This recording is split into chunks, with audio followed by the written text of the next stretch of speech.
The Community Assessment of Freeway Exposure and Health Studies, Minimizing Exposure to Traffic-Related Air Pollution. In the USA, exposure to air pollution is associated with 100 to 200,000 deaths annually. This pollution comes in the form of gases and particulate matter of many sizes and compositions suspended in the air.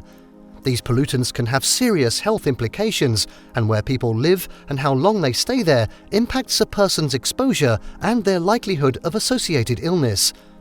To improve the health of the people living in cities and traffic-heavy areas, it is vital to study local traffic pollution.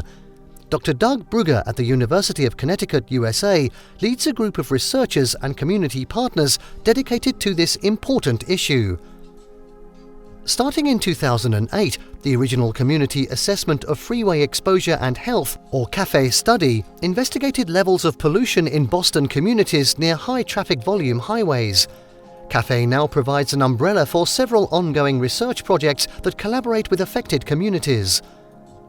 Particles emitted from vehicle exhaust pipes generally make up around 30% of fine particulate matter and are regulated in the USA.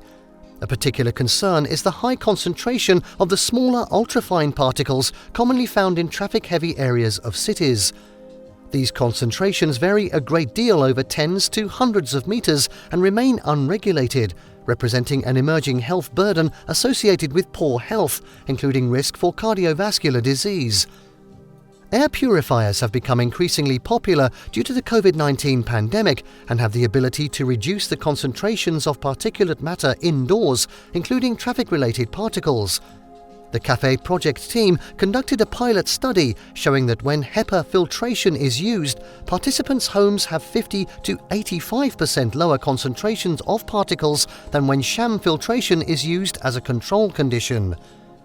Encouraged by this, Dr. Brugge and the CAFE project team then conducted a methodologically more rigorous study under highly controlled conditions. The findings provided strong causal evidence that air purifiers could both reduce ultrafine concentrations indoors near a highway and positively affect a key outcome: blood pressure. To understand the effectiveness of air filtration in the real world, Dr. Brugge and the CAFE project team have set out to study 200 adults who live near a highway in Somerville, Massachusetts. This study is still ongoing and expected to continue for 2 to 3 years. When completed, the CAFE project team will be able to say whether the daily habits of people impact the potential benefits of filtration shown in the previous study. If successful, this promising research could provide evidence for an effective intervention to reduce the exposure to traffic-related air pollution for people who live near busy roads. In turn, this could improve the cardiovascular and overall health of these residents. With considerable work already completed and more underway, Dr. Brugge and the CAFE project team are committed to influencing health outcomes related to local traffic pollution at a policy level, which will, ultimately, be critical for the large-scale protection of health.